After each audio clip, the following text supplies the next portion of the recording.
जय हिंद दोस्तों। आज के इस सेशन में हम लोग डिस्कशन करेंगे।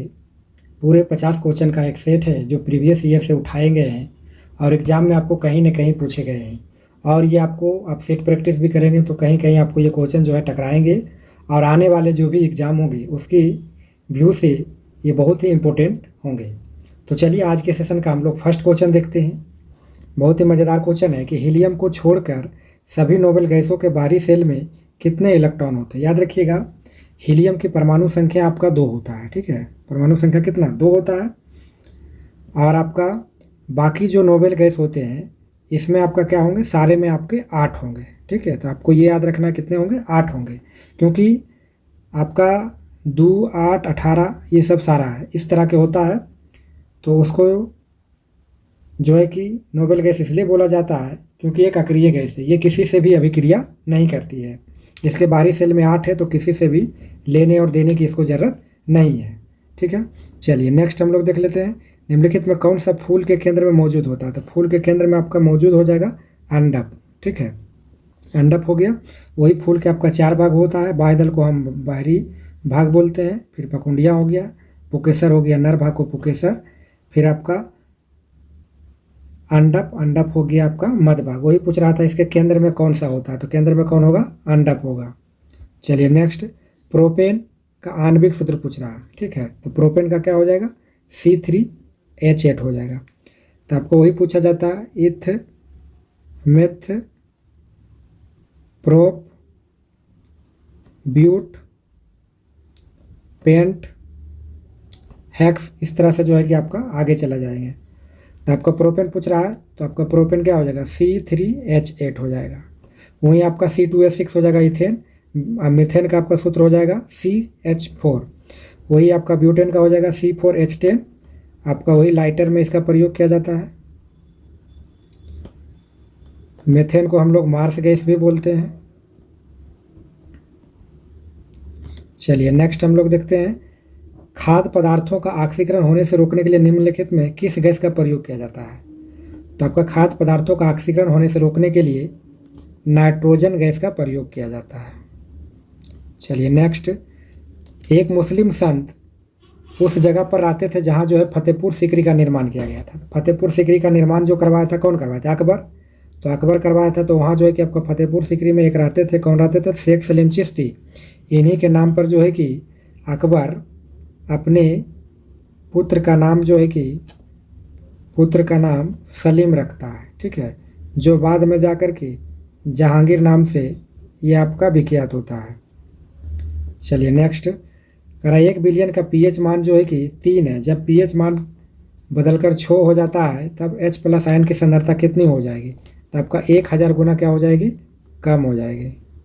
चलिए नेक्स्ट, साइकिल की सवारी करते समय निकलने वाली ऊर्जा निम्न में से कौन किस का रूप नहीं होता। तो ठीक है, जब हम साइकिल चलाते हैं तो हम लोग गतिज में होते हैं और गति करने के बाद उसमें हीट बनता है यानी ऊष्मा होती है और उसका यांत्रिक बल का जो है कि प्रयोग लगता है पेशियों के द्वारा, जबकि वहाँ रासायनिक बल का कोई भी ऊर्जा का जो है कि उत्पन्न नहीं होता है। तो हमारा ऑप्शन नंबर क्या हो जाएगा, डी हो जाएगा, ये हमारा नहीं होगा। चलिए नेक्स्ट, बहुविखंडन द्वारा होता है।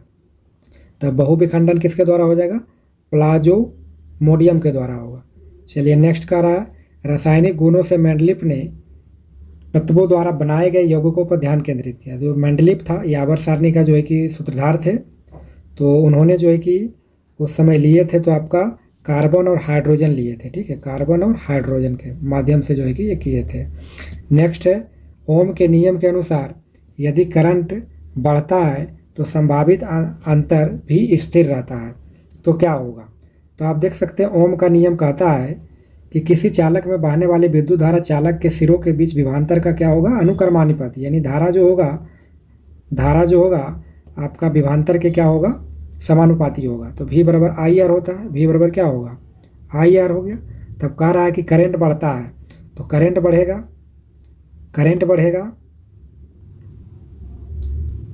विभवांतर स्थिर रहता है। ओम के नियम के करंट बढ़ता तो संभावित क्या होगा, तो प्रतिरोध रेसिस्टेंस क्या होगा, कम होगा, क्योंकि V/I कर दे सकते हैं, इसको बराबर R कर सकते हैं। तो जितना ये इसमें भागा हम देंगे इससे, तो ये हमारा रेसिस्टेंस क्या होगा, कम होगा और ये बढ़ेगा तो ये कम होगा, तो हमारा ऑप्शन नंबर क्या हो जाएगा, डी हो जाएगा। नेक्स्ट, सीधे धमाल नृत्य निम्नलिखित में किस राज्य केंद्र शासित से संबंधित है? तो आपका धमाल नृत्य जो है किस राज्य से संबंधित है, तो आपका धमाल हो जाएगा गुजरात से। चलिए नेक्स्ट, यदि कोई वस्तु त्रिज्या r एक वृत्ताकार पथ के चारों ओर जाने में t सेकेंड का समय लेती है और v वेग से लेती है, ठीक है, तो किसके द्वारा, इसके द्वारा दिया जाता है? तो देखिए हम लोग निकालेंगे, मतलब सीधा हम कह सकते हैं एक वेग v वेग से चल रहा चाल ये हो गया, त्रिज्या r वृत्ताकार पथ के चारों ओर, तो पूरा दूरी क्या हो जाएगा, ये 2 पाई हो जाएगा वृत्ताकार पथ का, इसका जो परिधि होगा 2 पाई होगा। आपका चाल बराबर क्या होता है, दूरी बटे समय, तो ये पूरा 2 पाई यार वृत्त के परिधि क्या हो गया, वृत्त के परिधि क्या हो गया आपका पूरा दूरी, और वही आपका समय बोल देगा, तो समय आपका टी हो जाएगा, तो आपका 2 पाई आर बटे टी हो जाएगा, तो ऑप्शन नंबर हमारा सी हो जाएगा। चलिए नेक्स्ट, दांतों में सड़न शुरू हो जाती है जब मुंह का पीएच मान कम जाता है, तो जबकि मुंह का पीएच मान 5.5 से कम जाए, 5.5 से कम जाए, तो जो है कि दांतों में आपका क्या होने लगता है, सड़ने लगता है, ठीक है, दांत आपका क्या होने लगेगा, सड़ने लगता है। तो ऐसे भी मुंह पचपच करेगा तो मुंह का पीएच मान कितना हो जाएगा, 5.5 से जब कम होगा तो दांत सड़ने लगेगा। वहीं लार का पीएच मान आपको पूछ दिया जाए तो आपका 6.5 याद रखेंगे। चलिए नेक्स्ट, नोबेल पुरस्कार जीतने वाले एकमात्र भारतीय अर्थशास्त्री कौन थे? तो याद रखेंगे आपका नोबेल पुरस्कार में आपका भारतीय अर्थशास्त्री पूछेंगे तो इसमें आपका अमर्त्य सेन हो जाएंगे। कल्याणकारी अर्थशास्त्र के लिए इनको दिया गया, इनको 1998 में जो है कि इनको दिया जाता है। तो नोबेल पुरस्कार के बारे में कुछ जान लेते हैं। नोबेल पुरस्कार की जो आपकी शुरुआत होती है 1901 से होती है। कुल मिला के आपको ये 6 क्षेत्रों में आपको दिया जाता है, जिसमें भौतिकी, रसायन, चिकित्सा, शांति, साहित्य और अर्थशास्त्र। अर्थशास्त्र में जो है कि 1968 से जो है कि दिया जाने लगा। वहीं बात करें तो आपका स्वीडन के स्टॉकहोम से ये जो है कि दिया जाता है। वहीं शांति का जो है नोबेल पुरस्कार है वो आपका नॉर्वे की राजधानी ओस्लो में दिया जाता है। वही बात करें इसकी घोषणा की बात हम लोग करें तो घोषणा इसका जो कि अक्टूबर में कर दिया जाता है। वही जो है कि इसको दिया जाता है तो 10 दिसंबर को दिया जाता है। अल्फ्रेड नोबेल, जिन्होंने डायनामाइट का जो है कि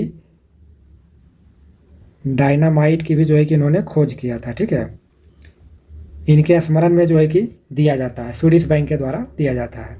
चलिए नेक्स्ट क्वेश्चन हम लोग देख लेते हैं। निम्नलिखित में कौन सा अम्ल का गुण नहीं है?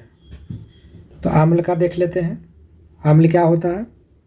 तो अम्ल नीले लिटमस को लाल में परिवर्तित कर देता है, ये भी सही है। अम्ल का स्वाद क्या होता है? खट्टा होता है। अम्ल क्षार के साथ मिलाकर लवण और जल भी देता है। अम्ल का स्वाद क्या होता है? कड़वा। जी नहीं, अम्ल नहीं होगा, यहाँ पर क्षार होगा, ठीक है। बेस जो रहेगा वो क्या करेगा, स्वाद में क्या होता है? कड़वा। तो ये हमारा गलती होगा, तो हमारा ऑप्शन नंबर डी। आप कुछ ना करेंगे, इसमें एक चीज़ याद रख लेंगे, ABR, ठीक है। ए माने अम्ल जो है बेस को क्या करेगा, आपको ब्लू को क्या कर देगा, रेड कर देगा। वही आपका बेस रहेगा, रेड को क्या कर देगा, ब्लू कर देगा। बेस रेड ब्लू कर दिया, ठीक है। ये लाल को क्या कर देगा, ब्लू कर देगा।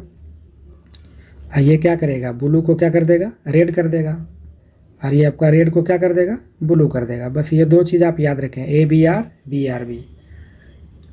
चलिए ये pH का आपका दिया गया है, यहाँ से आप लोग pH भी देख सकते हैं हम लोग। यहाँ पर जो है कि उदासीन होता है, तो जल एक आपका क्या, शुद्ध जल क्या होता है, उदासीन होता है। शुद्ध जल आपका क्या होता है, उदासीन। वहीं आपका जठर रस का pH मान कितना, लगभग 1.2 होता है। वहीं नींबू का रस 2.2 होगा, ठीक है। चलिए नेक्स्ट हम लोग देख लेते हैं।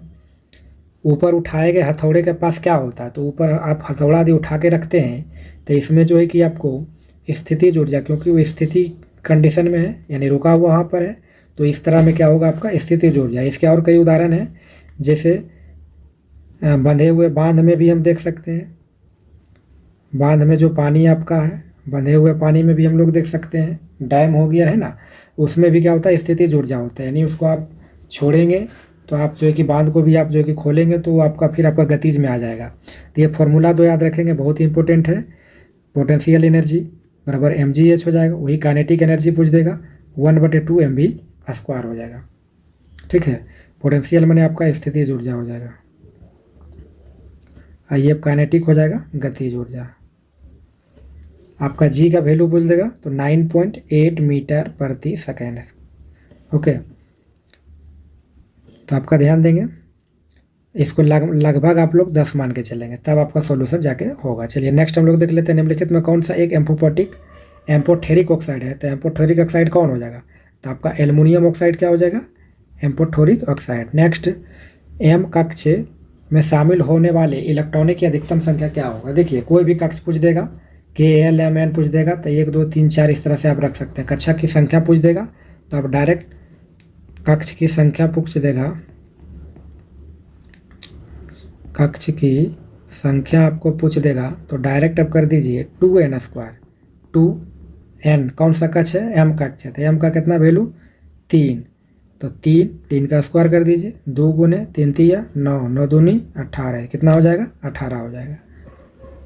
तो हमारा ऑप्शन नंबर ए। नेक्स्ट, जब हम आवधिक तालिका के समूहों में नीचे जाते हैं तो क्या होता है। जब पीरियोडिक टेबल में हम लोग नीचे जाएंगे तो इसमें क्या होगा, सेलों की संख्या क्या हो जाएगी, बढ़ते जाएगी। नेक्स्ट, आगे का निम्नलिखित में किस क्षेत्र में सार्वजनिक उपलब्धि के लिए भारत सरकार द्वारा अर्जुन पुरस्कार दिया था। अर्जुन पुरस्कार जो दिया जाता है खेल के क्षेत्रों में दिया जाता है, ठीक है। इसका जो शुरुआत होता है आपका 1961 में इसका शुरुआत होता है। इसके लिए राशि जो है आवंटित की जाती है 15 लाख दिया जाता है। चलिए नेक्स्ट, मानव नरों में मूत्र और वीर्य के प्रवाह के लिए एक ही अनांग है जिसे क्या कहा जाता है, यानी एक ही रास्ता है मानव नर में, ठीक है। माने यानी आपका जेम्स में जो है कि आपका वीर्य और मूत्र का दो एक ही रास्ते है जिसको हम मूत्र मार्ग कहते हैं, ठीक है।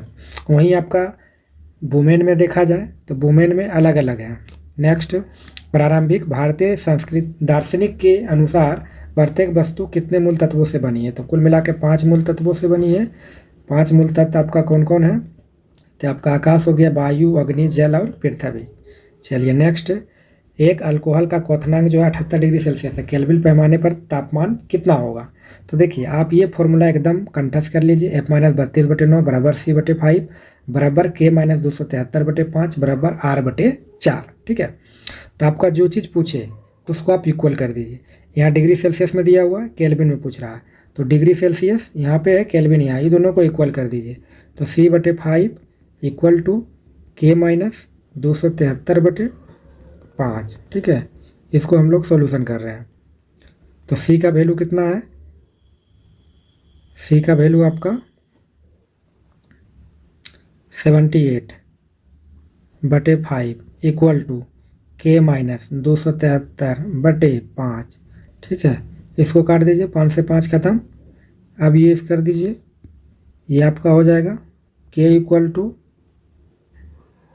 इधर चले जाएंगे 78 प्लस 273 कर देंगे तो आपका कितना हो जाएगा 351 केल्विन, ठीक है। तो यही हमारा क्या हो गया, आंसर हो गया। तो 351 केल्विन कौन सा हो जाएगा, डी। इस तरह से आपको जो भी पूछेगा, फॉरेनहाइट में पूछेगा उसका फॉरेनहाइट में कर दीजिए, ये रोमर पूछेगा रोमर में भी आप कर सकते हैं। चलिए नेक्स्ट, ईसाई धर्म से सबसे प्रसिद्ध चर्चों में एक सेंट पीटर्स बेसिलिका किस शहर में स्थित है। तो ये आपका वेटिकन में स्थित है। चलिए नेक्स्ट, यदि कंडक्टर का प्रतिरोध दोगुना हो जाता है तो विद्युत धारा आधी हो जाती है, किस कारण से होता है। तो आप कुछ नहीं, ओम के नियम लगा दीजिए, V बराबर IR, V बराबर क्या है IR, इसी को आपको तोड़ना है तो I बराबर लिखेंगे तो V/R, R बराबर लिखेंगे तो V/I। देख लीजिए कौन सा ऑप्शन में है, तो ऑप्शन नंबर क्या होगा, I बराबर V/R। चलिए नेक्स्ट, स्वाद का पता लगाने के लिए अभिग्राहक को क्या कहते हैं। तो रसभेदी अभिग्राहक। नेक्स्ट, सार्वभौमिक गुरुत्वाकर्षण कांस्टेंट G के मूल्य की खोज किसने किया था। तो ये जो आपका खोज किया था हेनरी कैवेंडिश किया था, ठीक है, हेनरी कैवेंडिश किया था आपको, ठीक है, याद रखेंगे, ठीक है। बड़ी जी का मान, तो इसमें याद रखेंगे ये गुरुत्वीय त्वरण हो गया। बड़ी जी के मान आपको पूछ देगा तो 6.67 3 × 10⁻11 न्यूटन मीटर स्क्वायर/kg²। वही आपका छोटी जी का गुरुत्वीय त्वरण पूछ देगा तो 9.8 मीटर प्रति सेकेंड स्क्वायर प्रति सेकेंड। ध्रुवों पर जी का मान जो है अधिकतम होता है, ये भी आप पॉइंट याद रखेंगे। ध्रुवों पर जी का मान क्या होता है, अधिकतम। भूमध्य रेखा पर जी का मान न्यूनतम। वही पृथ्वी की सतह से ऊपर या नीचे जाने पर जी का मान क्या होगा, घटेगा। ये चीज़ आप ध्यान दीजिएगा। पृथ्वी के केंद्र पर जी का मान क्या होगा, 0 होगा। तो ये बहुत इंपॉर्टेंट डाटा है, याद रखेंगे। चलिए नेक्स्ट, कह रहा जब वस्तु को पोल और फोकस के बीच रखा जाता है तब अवतल दर्पण द्वारा बनाई गई छवि की स्थिति का पता लगाइए। याद रखेंगे, जब पोल और फोकस के बीच यदि आप रखते हैं, पोल और फोकस के बीच यदि आप रखते हैं तो ये जो आपका बनेगा दर्पण के पीछे बनेगा, ये चीज़ आप ध्यान रखेंगे, ठीक है। पोल और फोकस के बीच यदि आप रखते हैं तो कहाँ बनेगा, दर्पण के पीछे बनेगा। वहीं आप याद रखेंगे, अनंत पर रखेंगे तो फोकस पर बनेगा, फोकस पर रखेंगे तो अनंत पर बनेगा, ठीक है। इसमें हमेशा बड़ा ही बनता है, इसमें लगभग जो है आभासी और क्या बनेगा, सीधा बनेगा, माने बड़ा बनेगा। इसमें अवतल दर्पण में क्या होगा, बड़ा बनेंगे। चलिए नेक्स्ट, किसकी प्रक्रिया में लोहे को जस्ते की कोटिंग द्वारा संरक्षित किया जाता है। ये गैल्वेनाइजेशन किया जाता है, जिसमें जस्ते की परत जो है कि जस्ता की परत लोहे पर लेप किया जाता है, जो है कि जंग लगने से क्या करता है, बचाता है, यानी संक्षारण रोकता है, ठीक है। संक्षारण से क्या करता है, बचाता है। नेक्स्ट, बंगाल का पहला विभाजन किस वर्ष हुआ। तो बंगाल का विभाजन आपका 1905 ईस्वी में होता है, ठीक है। जिसे पूर्वी बंगाल, यहाँ पे आपका ये एरिया क्या है, आपका बंगाल है, ठीक है। जिसमें यहाँ से आपका ये एरिया को बांट देता है, इसको पूर्वी बंगाल, और यहाँ से आपका पश्चिमी बंगाल हो जाता है, जिसमें आपका बिहार, उड़ीसा, झारखंड, पश्चिम बंगाल का कुछ एरिया आ जाता है। इधर आपका बांग्लादेश हो गया पूर्वी बंगाल। तो इसमें बंगाल विभाजन कर देता है। ये आपका करजन, उस समय जो वायसराय था आपका करजन था, वही घोषणा करता है 20 जुलाई, कहीं 19 जुलाई भी देगा, 20 जुलाई 1905, वही प्रभावी होता है 16 अक्टूबर 1905 में। इसे बंग भंग भी बोलते हैं, बंगाल विभाजन को क्या बोलते हैं, बंग भंग भी बोलते हैं, ये भी याद रखेंगे। चलिए नेक्स्ट, करा कोलकली। कोलकली जो है कि किस राज्य में बोली जाने वाली एक लोक कला है। तो कोलकली जो आपका हो जाएगा केरल के उत्तरी भाग मालाबार क्षेत्र में ये बोला जाता है। चलिए नेक्स्ट, आगे, भारतीय संविधान का कौन सा अनुच्छेद राष्ट्रीय महत्व के संस्मारकों को, स्थानों और वस्तुओं के संरक्षण का प्रावधान से संबंधित है। याद रखेंगे, कोई भी हमारा जो है कि ये DPSP है, अनुच्छेद 49 जो है कि ये वर्णित करता है कि यहाँ जो भी राष्ट्रीय स्मारक हैं, ठीक है, जैसे ताजमहल हो गया, कुछ भी है, बुद्ध स्थल हो गया, जितने भी हैं, बौद्ध स्तूप हो गए, लाल किला हो गए, इसका संरक्षण करना हमारी जो है कि जिम्मेवारी है, भारतीय सरकार की भी क्या है, ये जिम्मेवारी है। तो अनुच्छेद 49 का इसमें वर्णन है। और याद रखेंगे 48 में याद रखेंगे तो इसमें पशुपालन की चर्चा है, ठीक है। वहीं आपका 48 की बात करें तो इसमें पर्यावरण एवं वन जीव, ये बाद में जोड़ा गया, एवं वन जीव की जो है कि संरक्षण की चर्चा है। वहीं 50 में आपका देख लेते हैं, आर्टिकल 50 की हम लोग बात करते हैं, तो कार्यपालिका से न्यायपालिका का पृथक्करण, कार्यपालिका से न्यायपालिका का क्या हो जाएगा, अलगाव भी बोल लिख दीजिए। चलिए, वहीं आर्टिकल 51 की बात करते हैं, तो आपका जो है कि ये डायरेक्ट विश्व के साथ क्या करना, अच्छा संबंध बनाना, मित्रवत बनाना है ना। चलिए नेक्स्ट, आगे कह रहा GST जो है कि लागू करने वाला पहला देश कौन है। तो GST लागू करने वाला पहला देश कौन हो जाएगा, आपका फ्रांस हो जाएगा। तो आपका जो है कि GST लागू करने वाला देश कौन हो जाएगा, फ्रांस। वहीं आपका भारत में लागू करने की बात करें तो 1 जुलाई 2017 को लागू होता है। संविधान संशोधन, 101वां संविधान संशोधन ये जो है कि हुआ, वही विधेयक बोल दिया जाएगा। तो विधेयक आपका 122वां विधेयक था, ठीक है, जिसे आपका पारित हुआ तो 101वां संविधान संशोधन अधिनियम बन गया। और ये कौन सा देश से लिया गया, तो आपका फ्रांस से, ठीक है। अध्यक्ष आपका वित्त मंत्री। वहीं आपका अनुच्छेद की बात करें तो 279 के 1 में जो है कि इसको कर दिया गया। GST के अध्यक्ष कौन होता है, तो वित्त मंत्री होता है। चलिए नेक्स्ट, कठोपनिषद में नचिकेता नामक एक किशोर और देवता के बीच जो बातचीत हुआ, कौन सा देवता नचिकेता से जो है कि बात कर रहा था, तो नचिकेता से बात कर रहा था यम देवता। चलिए नेक्स्ट, आगे का रहा धातु अम्लों के साथ अभिक्रिया द्वारा उत्पन्न करती है। तो ये करता है लवण और हाइड्रोजन करता है। नेक्स्ट, आगे युद्ध के मैदान में हमेशा क्या होगा, तो हमेशा आपका क्या होगा, सैनिक होगा। युद्ध में हमेशा सैनिक रहते हैं, ये लॉजिकली क्वेश्चन भी है। आगे का रहा थायरॉक्सिन के संश्लेषण के लिए निम्नलिखित में क्या आवश्यक है। तो आपका थायरॉक्सिन में जो है कि आयोडीन होता, आयोडीन की कमी से जो है कि आपका घेघा रोग भी इससे होता है। इसका आयोडीन की कमी होगा तो क्या होगा, घेघा रोग होगा। यही पोटेशियम आपका हार्ट के लिए है, ये कैल्शियम आपका हड्डी के लिए है। वहीं आपका सोडियम देख लेते हैं, तो मस्तिष्क के लिए है। इसकी क्रियाशीलता जो है, पोटेशियम की क्रियाशीलता क्या है, सबसे अधिक है। चलिए नेक्स्ट, इसमें एक चीज़ और याद रखना चाहते हैं तो रख सकते हैं, सोडियम और पोटेशियम को जो है कि चाकू से भी काटा जाता है। इसी को जो है कि केरोसिन तेल में रखा जाता है। चलिए नेक्स्ट, एक कंडक्टर का प्रतिरोध किसके व्युत्क्रमानुपाती होता है, तो ये होता है अनुप्रस्थ भाग का क्षेत्रफल का। चलिए नेक्स्ट, यदि आप एक दर्पण में देखते हैं और पाते हैं कि छवि आपसे छोटा है तो दर्पण का प्रकार है, तो दर्पण का प्रकार आप याद रखेंगे, छोटा बनेगा तो ये आपका उत्तल दर्पण में छोटा बनेगा, वही अवतल दर्पण में बनेगा तो इसमें बड़ा बनेगा। ठीक है। नेक्स्ट, निम्नलिखित में कौन सा धातु केरोसिन तेल में संग्रहित होता है, तो अभी देखिए हम लोग पीछे डिस्कशन किए हैं, तो सोडियम।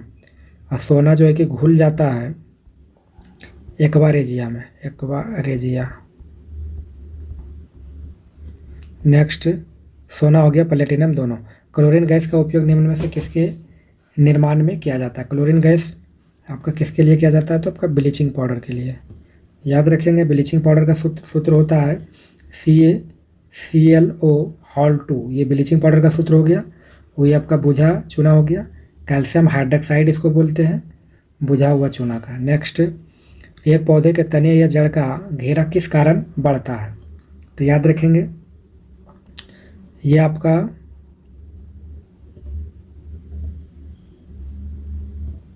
ठीक है,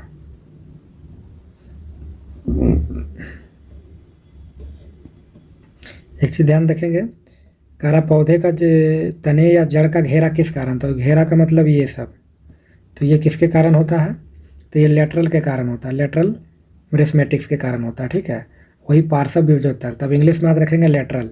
ये लेटरल, ये जो मोटाई या चौड़ाई इसका हो रहा है ना, इसके कारण जो है कि लेटरल मेरिस्मेटिक्स के कारण। वहीं यहाँ पर जो विभाजन होगा, शीर्ष पर जो विभाजन होगा उसी को शीर्ष विभजोत्तक कहेंगे, एपिकल मेरिस्मेटिक्स कहेंगे। एपिकल मेरिस्मेटिक ये क्या हो जाएगा, शीर्ष पर होगा। ठीक है, इसको हम शीर्षस्थ विभजोत्तक भी कहते हैं।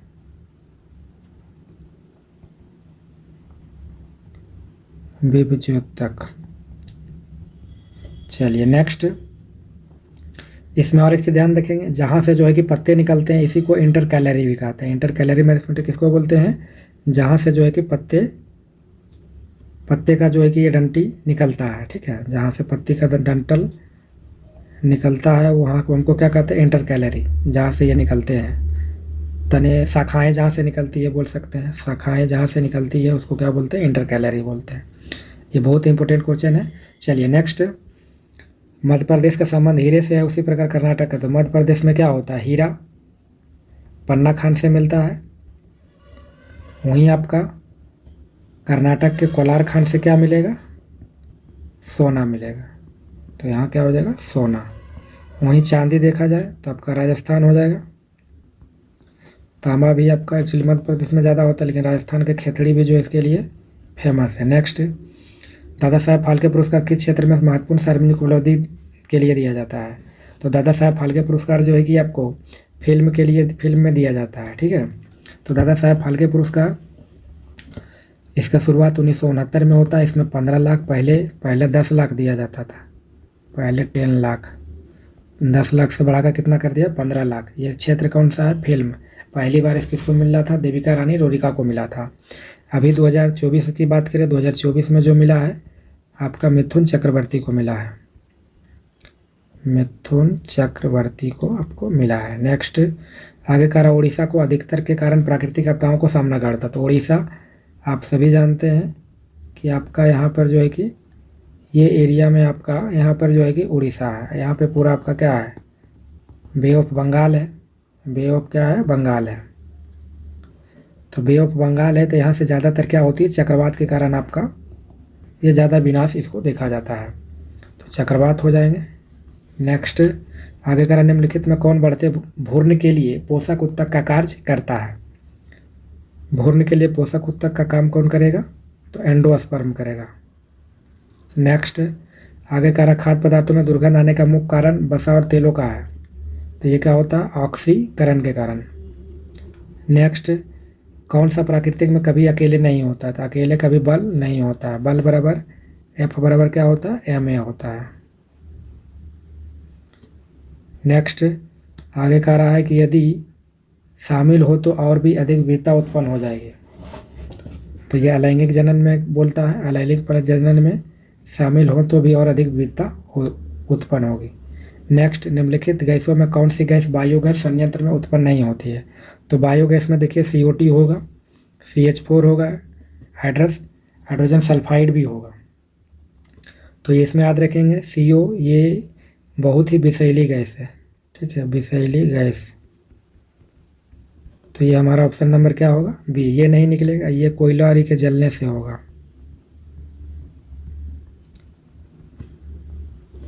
ये हमारे जो है कि फेफड़े में जल्द ही जो है कि आपका हीमोग्लोबिन से दोस्ती कर लेता है, मतलब जल्दी ही जो है कि हीमोग्लोबिन से समझौता कर लेता है। नेक्स्ट, चलिए इसमें एक चीज़ और आप लोग ध्यान रखेंगे, ग्रीन हाउस गैस। तो ग्रीन हाउस गैस पूछता है क्वेश्चन, तो CO2 हो जाएगा, CH4 हो जाएगा, N2 हो जाएगा, SO2 हो जाएगा, जलवाष्प। ये सब क्या है, एक CFC भी याद रख सकते, क्लोरोफ्लोरोकार्बन। तो आप पूरा जो है कि ये क्या है, आपका ग्रीन हाउस गैस है, जो आपका ओजोन को क्या करता है, ओजोन के लिए खतरा है। चलिए दोस्तों, आप लोगों को कैसा लगा, इस वीडियो को ज़्यादा से ज़्यादा शेयर करेंगे, और हमारे चैनल पर नए हैं तो चैनल से जुड़े और जानकारी प्राप्त करें, और जानकारी आप लोग कमेंट के माध्यम से शेयर भी करेंगे। चलिए, थैंक यू बहुत।